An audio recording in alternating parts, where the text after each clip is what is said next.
नमस्कार साथियों, आप सभी कैसे हैं? तो उम्मीद करते हैं कि आप सभी बहुत बढ़िया होंगे और आप लोग जो है भविष्य के वर्दी धारक हैं। भविष्य में आप लोग वर्दी धारण करने वाले हैं।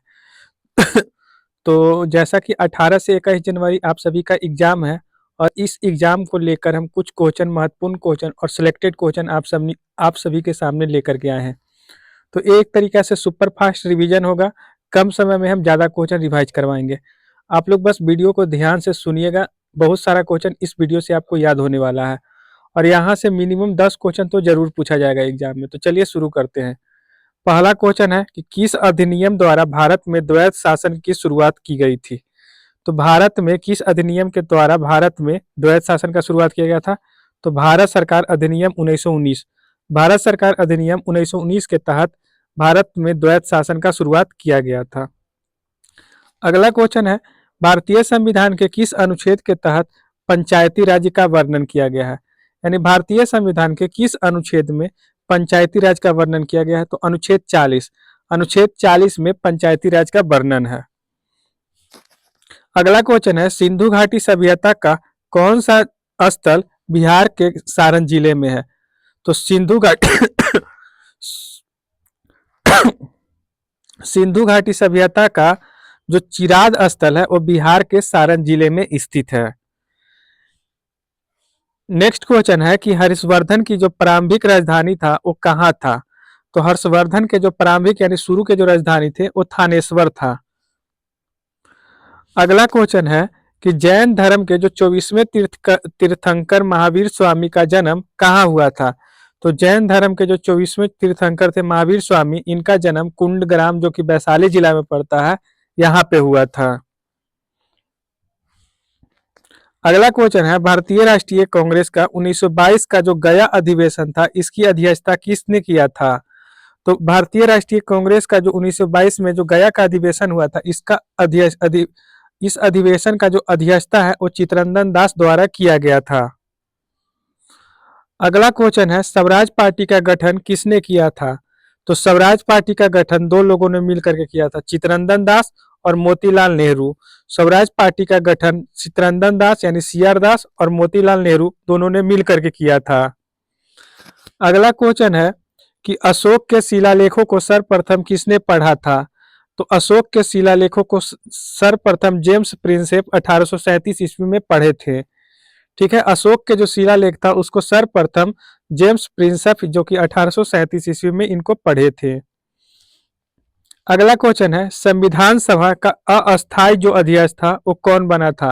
तो संविधान सभा के अस्थायी अध्यक्ष डॉक्टर सच्चिदानंद सिन्हा और जो अस्थायी अध्यक्ष बने थे वो डॉक्टर राजेंद्र प्रसाद को बनाया गया था। अगला क्वेश्चन है कि जो सत्यमेव जयते जो है वो किस उपनिषद से लिया गया है? तो जो सत्यमेव जयते जो शब्द है वो मुंडको उपनिषद शब्द से लिया गया है। तो सत्यमेव जयते कहाँ से लिया गया है? तो मुंडको उपनिषद से लिया गया है। अगला क्वेश्चन है, बिहार का कुल भौगोलिक क्षेत्रफल कितना है? तो बिहार का कुल भौगोलिक क्षेत्रफल 94,163 वर्ग किलोमीटर है। बिहार का कुल भौगोलिक क्षेत्रफल कितना है? तो 94,163 वर्ग किलोमीटर है। अगला क्वेश्चन है, गंगा नदी बिहार के किस जिले में प्रवेश करती है? तो गंगा नदी बिहार के बक्सर के चौसा जगह पे जो है वो प्रवेश करती है। तो गंगा नदी बिहार के किस जिले में प्रवेश करती है? तो बक्सर जिला में और चौसा जगह में प्रवेश करती है। अगला क्वेश्चन है, बिहार का राजकीय वृक्ष क्या है? तो पीपल। बिहार का राजकीय वृक्ष क्या है? तो पीपल। अगला क्वेश्चन है, जोग जलप्रपात किस नदी पर स्थित है? तो जोग जलप्रपात शरावती नदी पे स्थित है। जोग जलप्रपात किस नदी पे है? तो शरावती नदी पे स्थित है। अगला क्वेश्चन है, भारतीय संसद में शून्यकाल का समय क्या है? तो भारतीय संसद में शून्यकाल का समय है दोपहर 12 बजे से लेकर 1 बजे तक। दोपहर के 12 बजे से 1 बजे तक संसद के शून्यकाल का समय होता है। क्षेत्रफल के दृष्टि से बिहार का भारत में कौन सा स्थान है?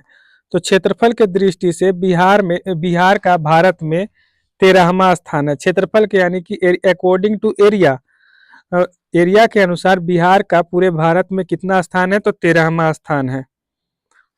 अगला क्वेश्चन है कि बिहार की जो सबसे ऊंची, एक मिनट, बिहार की सबसे ऊंची पहाड़ी सोमेश्वर श्रेणी किस जिले में है? तो बिहार की जो सबसे ऊंची पहाड़ी है सोमेश्वर की श्रेणी पहाड़ी, ये पश्चिम चंपारण में पड़ता है। बिहार की सबसे ऊंची पहाड़ी सोमेश्वर की पहाड़ी कौन से जिला में पड़ता है? तो पश्चिमी चंपारण में पड़ता है। अगला क्वेश्चन है प्रसिद्ध नालंदा विश्वविद्यालय को किसने नष्ट किया था? तो प्रसिद्ध जो नालंदा विश्वविद्यालय था इसको बख्तियार खिलजी ने नष्ट किया था। प्रसिद्ध जो नालंदा विश्वविद्यालय था इसको कौन नष्ट किया था? तो बख्तियार खिलजी। अगला क्वेश्चन है कि भारत में जो भारत की, एक मिनट, भारत की नियंत्रक एवं महालेखा परीक्षक की नियुक्ति कौन करता है? कहने का मतलब कैग, भारत के जो कैग होता है उसका नियुक्ति कौन करता है? तो राष्ट्रपति करते हैं। और अभी वर्तमान में भारत के नियंत्रक एवं महालेखा परीक्षक कौन है? तो वर्तमान में टीसीए महाकल्याणी है। एक बाद एक क्वेश्चन है कि योजना आयोग के स्थान पर जो नीति आयोग था उसका गठन कब हुआ था? तो योजना आयोग के स्थान पे नीति आयोग जो बना था इसका गठन 1 जनवरी 2015 को हुआ था। 2014 को नरेंद्र मोदी प्रधानमंत्री बने थे, उसके जस्ट अगले साल 1 तारीख को ही नीति आयोग का गठन हुआ था। और इन नीति आयोग आया था किसके जगह पे? तो योजना आयोग के जगह पे। एक बाद अगला जो क्वेश्चन है वो मानव शरीर की जो सबसे बड़ी ग्रंथि है वो कौन सी है? तो यकृत मतलब लीवर। मानव शरीर की जो सबसे बड़ी ग्रंथि है वो कौन सी है? तो लीवर।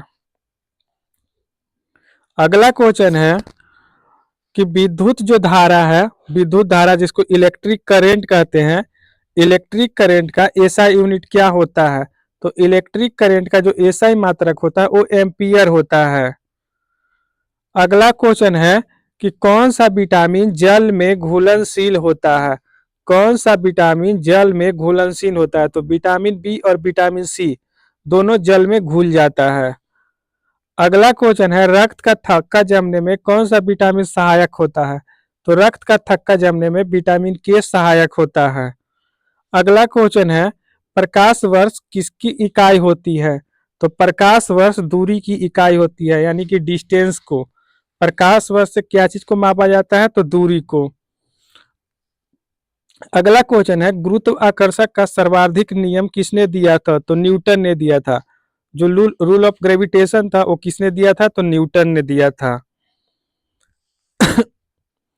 अगला क्वेश्चन है ब्रास किन धातुओं का मिक्सचर है? तो ब्रास जो है वो तांबा और जस्ता, तांबा और जस्ता का मिक्सचर होता है ब्रास। अगला क्वेश्चन है कि power house of the cell किसे कहते हैं? यानी कि पावर का सेल का जो पावर हाउस होता है वो माइटोकॉन्ड्रिया को कहते हैं। और माइटोकॉन्ड्रिया में एनर्जी का निर्माण होता है किस रूप में? तो एटीपी के रूप में, याद रखिएगा। अगला क्वेश्चन है इंसुलिन की कमी से मानव शरीर में कौन सा रोग होता है? तो इंसुलिन की कमी से मानव शरीर में डायबिटीज कहने का मतलब यानी मधुमेह रोग होता है। शरीर में अगर इंसुलिन की कमी है इससे कौन सा बीमारी होगा? तो डायबिटीज होगा, जिसको मधुमेह कहते हैं। ध्वनि की तीव्रता मापने के लिए, ध्वनि की तीव्रता मापने के लिए कौन सी इकाई होती है? तो डेसिबल, इसका शॉर्ट फॉर्म डीबी होता है। ठीक है, ध्वनि की तीव्रता कहने का मतलब एम्पलीट्यूड, तो साउंड का जो एम्पलीट्यूड या लाउडनेस मापने के लिए डेसिबल का प्रयोग करते हैं। अगला क्वेश्चन है बिहार में कुल कितने परमंडल है? तो बिहार में कुल 9 परमंडल है। बिहार में कुल कितने परमंडल है? तो बिहार में कुल 9 परमंडल है। अगला क्वेश्चन है कि 1857 के विद्रोह के दौरान बिहार के मुख्य नेता कौन थे? तो 1857 के विद्रोह के समय में भारत के मुख्य नेता वीर कुंवर सिंह थे, जब कहां से नेतृत्व किए थे? बिहार के आरा से। अगला क्वेश्चन है कि चंपारण सत्याग्रह के समय में, चंपारण सत्याग्रह के लिए महात्मा गांधी को कौन आमंत्रित किया था? तो राजकुमार शुक्ल। ठीक है, तो इसी तरीके के क्वेश्चन के लिए चैनल को सब्सक्राइब करके रखिएगा। अभी बहुत सारा सीरीज ऐसा लाने वाले हैं। धन्यवाद।